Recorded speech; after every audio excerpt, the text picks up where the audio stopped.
Alrighty, guys. This is the final part. I'll talk for maybe 10 minutes. I'm done here, guys. I just came back. I had my smokes outside. I'm going to make this video. Then I'm going to upload it and take a shower. By the time I take a shower, the video should be uploaded on YouTube. And I'll watch it with my last beer. And I'm going to go to bed. I have work tomorrow. Oh my god. 5 more years as I am done, man. I'm sick and tired of being a dishwasher. Oh my god. Yeah. Like it better once like this song. I see me better, yeah. Yeah.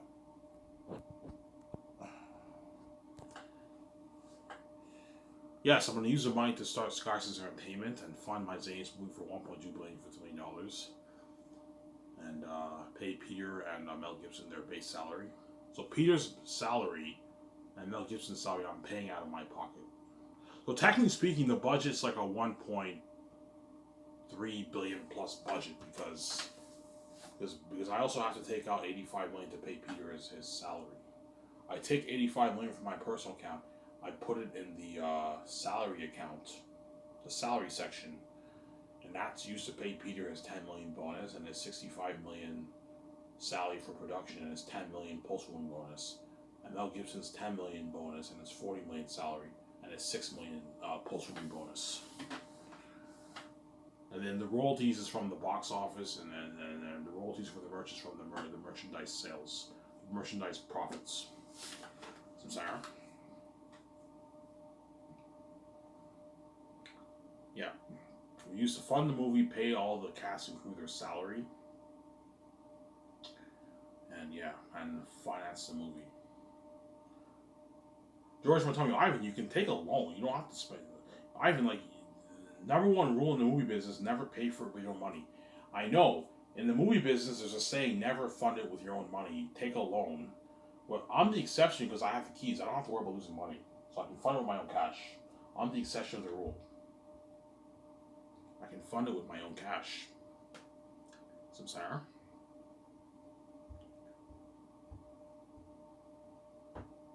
I can fund it with my own cash.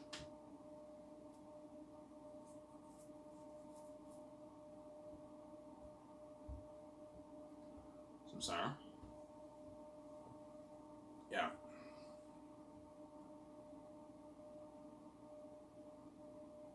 How good was ASV Ivan? You guys will see what I mean when you read my book.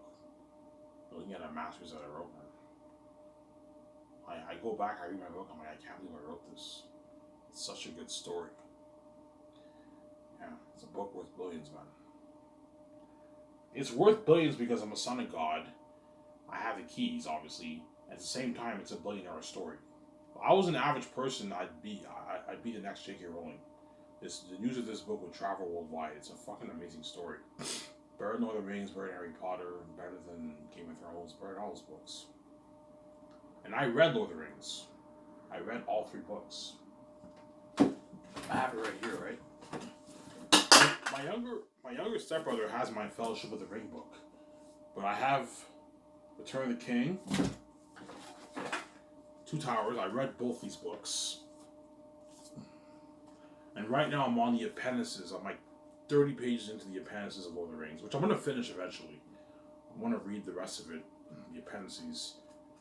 Now I might maybe do another reread and read Fellowship of the Ring again, read Two Towers again, read Return of the King again. That way I understand it a little better. Because for me personally, Lord of the Rings is the kind of book where I have to read it maybe 3-4 times to like understand it more. So I might go back and do a reread of the books. Good books, but it's a bit boring, obviously, in some sections, right? Yeah. I also read this book, Anything You Could Imagine, by Ian Nathan. You see Peter Jackson here, the Greedy Pig. It documents the behind the scenes of like Lord of the Rings, how Peter Jackson got the rights, everything. This book was amazing. I read this thing in like a week and a half, 500, like I don't know, like 60-page book. I read the whole thing in like a week and a half. It was a good book. I recommend you guys pick it up. It's a good book, man. Yeah, man.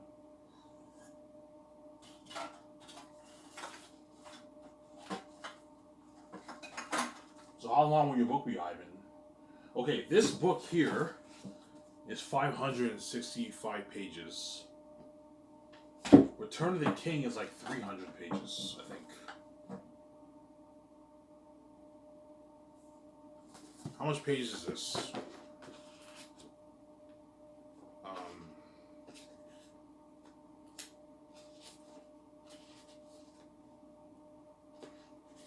Okay, the Two Towers is 538. Okay.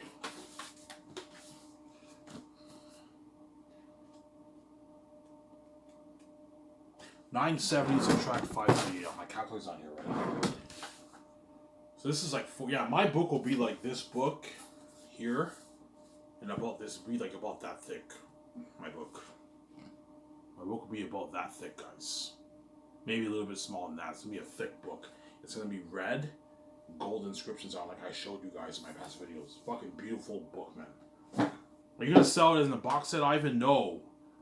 Like it might come in a box, but not a box set with 3 books. It's one big book, and the 3 volumes are in the one book. That way, the printing costs are cheaper. And I can sell it for maybe $80. If I sell the whole thing as a trilogy, it'll be like 100, like I don't know, like $60. It'll be expensive. Whereas if I sell it as one book and the 3 volumes are in there, printing costs are cheaper for Lulu, so I can sell it for maybe $80, $85, $90. And the ebook I'll sell for $22. If you don't want to pay the $85 for the book, pay your $22 and you read the ebook on your laptop or your iPad. I recommend you guys don't read it on your phone. Read it on your iPad or your laptop. So you get a better experience. Reading on your phone's annoying, man. It's like the screen's very small. You have to scroll. Get an iPad or read it on your laptop. And you order your take and I take you for a ride. You enjoy the book. I wrote an amazing book, man. Even people like, Ivan, did you really write this on your own? I'm like, yeah, I did. He's like, holy shit, this is a fucking masterpiece, Ivan. This is going to be better than the Rings. Yeah, it's going to be better than the Rings.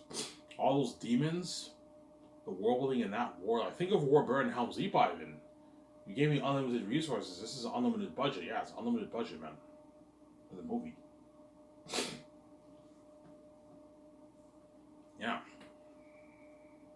I said to her, I was like, Ivan, did you really write this book on your own? I'm like, yeah, I did. She's like, holy shit. I loved your book, Ivan. By the way, how much money did you make off your book, by the way? You know, saying, I'm like, yeah, I made like $9.8 million. Holy shit, this girl's fucking evil, yeah. I'll share it with you. Relax, man. Don't worry, man. Jesus Christ, man. Yeah. Some Sarah.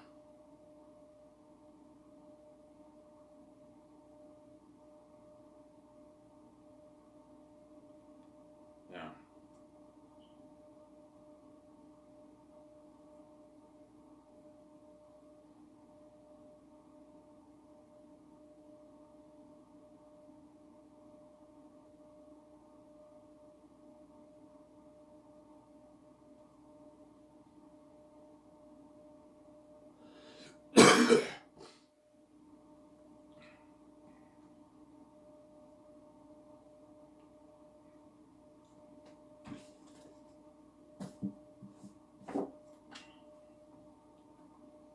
Yeah. I also want to read Game of Thrones.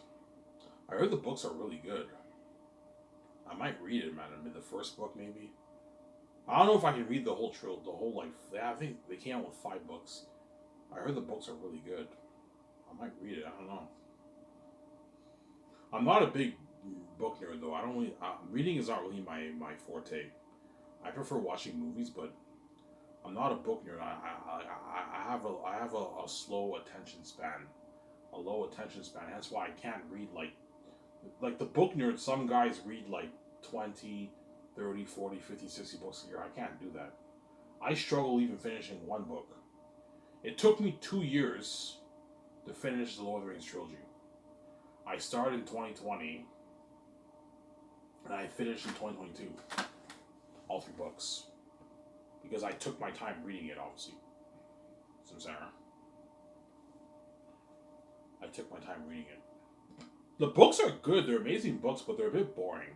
Whereas my book is more fresh. It's not as boring as Lord of the Rings. Lord of the Rings is I see it as a boring masterpiece. It's a masterpiece, but it's a bit boring. A bit black and white, a bit dry and boring, obviously. Whereas my book's not like that. Yeah, Ivan, what stands out more in Lord of the Rings compared to your book? Okay, Lord of the Rings, the world building is better. The dialogue, the speech, the choice of words, better than my book. More pristine, more polished than my book. But my book has a better story and better characters. But the world building is not as good as Lord of the Rings. So Zayas has the characters and story. Lord of the Rings is the world building and the languages and the speech and the dialogue. Dialogue, richer speech than my book. My book has rich dialogue too, but not as rich as Lord of the Rings. Like ere the sun rises, like it's so good, the speech and dialogue, the choice of words. And the world building jumps on the page, but the characters are not that good in Lord of the Rings. They're not bad. They're a bit dull in my opinion. They don't feel as real. Whereas my book, the characters feel more real, and the story feels more real. It's better. And in my opinion, story character trumps world building and dialogue and choice of words and speech, in my opinion. If your book has better characters, chances are it will be a better book than the book that has better world building, but the characters are not as good. Because your characters are the most important thing in the story. Your story and the plot and characters is the most important thing in the story. Your world building is important too, but your characters are more important than your world building. And that's why my book is so interesting, because I focus more on the characters, less on the world building.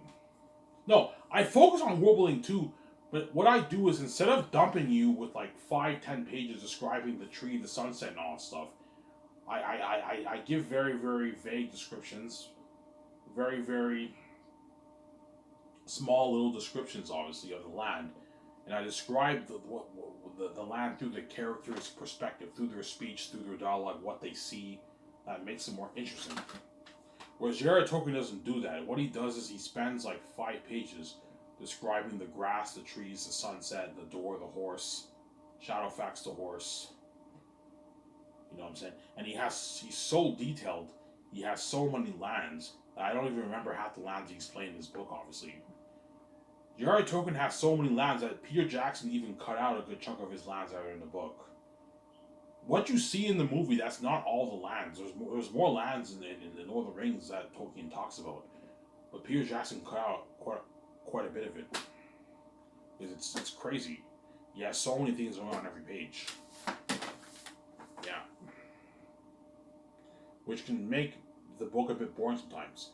You spend 5 pages describing the trees and sunset, you can bore your reader. Hence why stay away from that. Focus more on characters' perspective, what they see.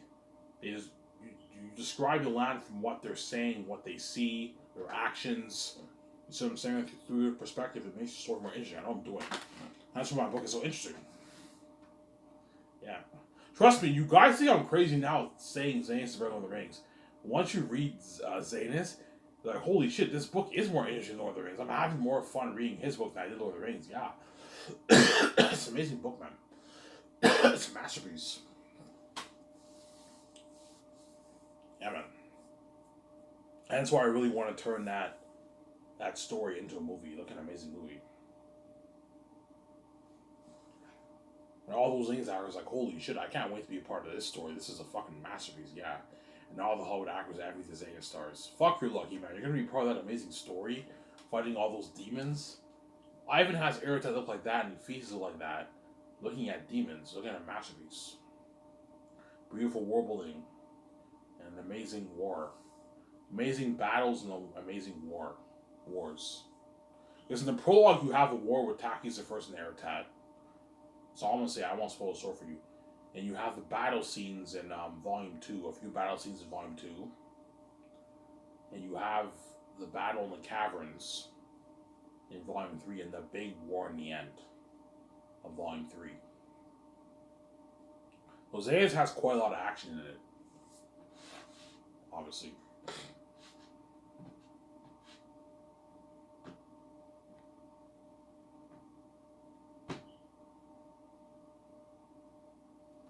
Some Sarah? Yeah.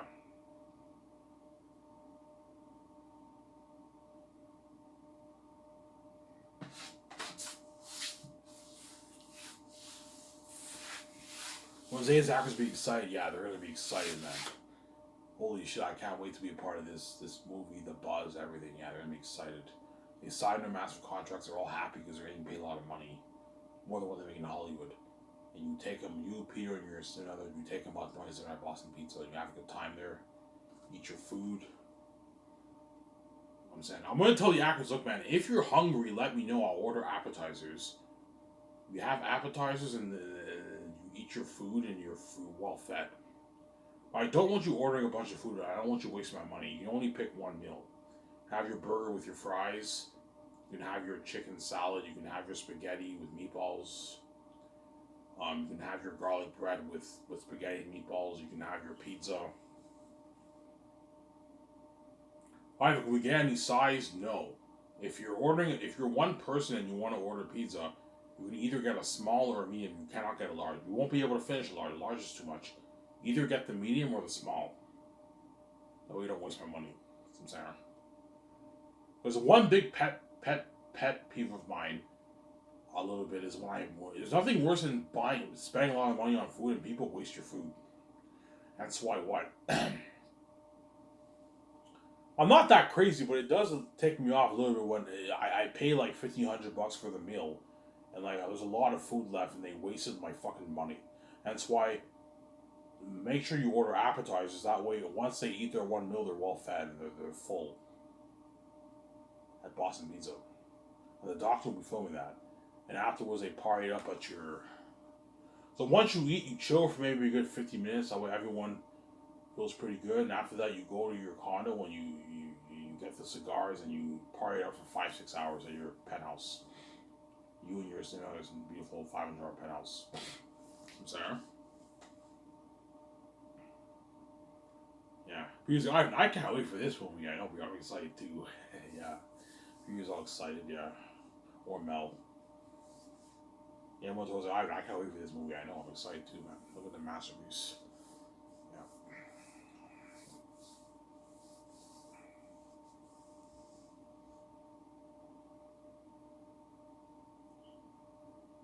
So when you announce the casting news, once the actors sign their contracts, so what I'll do is the day the actors sign the contracts, I'm gonna have the interviewers in my office. Once they sign their contracts, the interviewers interview them for maybe 4 or 5 minutes. And then the interviews get featured on my Skyscraper's News, and the web designer releases the casting announcement. All the 12 main stars who are chosen. The whole was going crazy, obviously. Yeah. Then my head of production has to give the secretaries all the information. Okay, on second year, you're going to be doing 5 ad shoots. You're going to be flown in to do your magazine ad shoots, your interviews, your commercials. They're going to give them the training nutritionists have to give them their nutritionist schedule and their diet, their training schedule, what they have to do when they train second year. And third year, they get their schedule for every morning at 6:30 in the morning. You do your training, your tackle training. 7 o'clock every night is table reads. This is shoot day. Shoot day 1 starts early the following year, 4th year, and it ends around Christmas time, or earlier the following year. Because shooting for Zanes might take maybe a year and 2 months maybe. So Sarah. Yeah, I was like, holy shit, Skyscraper is top notch. Yeah, it's top notch, man. The head of production will be doing dirty work, man. He has to create all the schedules, man. That's a lot of work. Same time, make the business calls. And that's why you pay them a rich $2 million salary. They're doing dirty work. You give them nice $11 the royalties. That way they work hard for you. They get paid. I know what I'm doing. And the lawyer has to create the contracts for the actors. Their game contract, all that stuff. No, sorry. For the game contract, the producers for the game will be signing the actors for that. So for the movie, the actors sign the contracts for their base and the royalties, and the 250,000 for the merch, 300, 500K for the merch. But the game, the producers of the game will be signing the actors for that. Because I'm paying the actors their salary through the game budget for the game. Whereas the movie is through the movie budget. You see what I'm saying, guys? So the producers for the game have to sign the actors. They're 1.5, 1.8, 2 an hour deal, whatever it is. For the movie, they sign their base for the movie, and then the royalties, and then the royalties for the merch. And $2,000 gift card. And like $60,000 in side money. Yeah. Pay the actors a good maybe $25K second year for all the magazine ad shoots, a little bit of money on the commercials and the interviews. Third year they get another $25,000.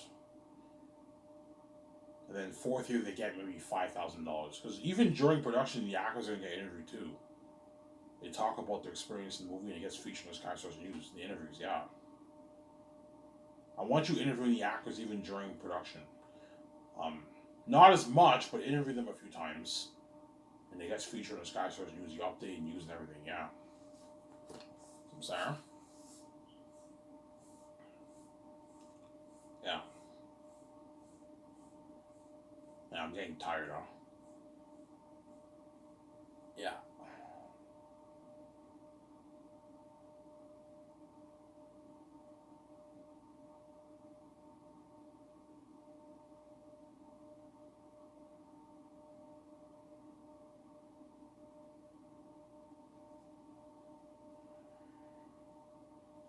I'm sorry.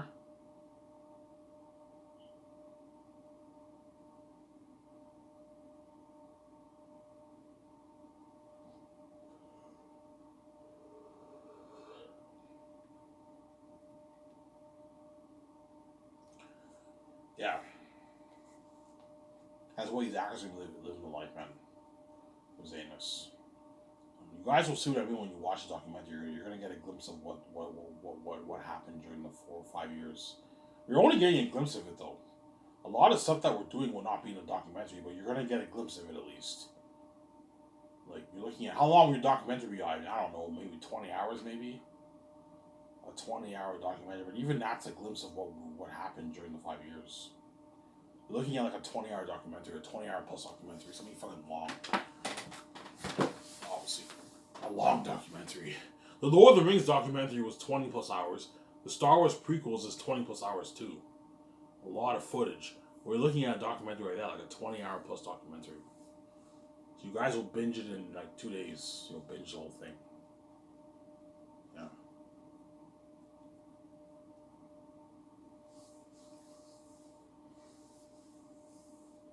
That's why Zane's with the best story told in the picture.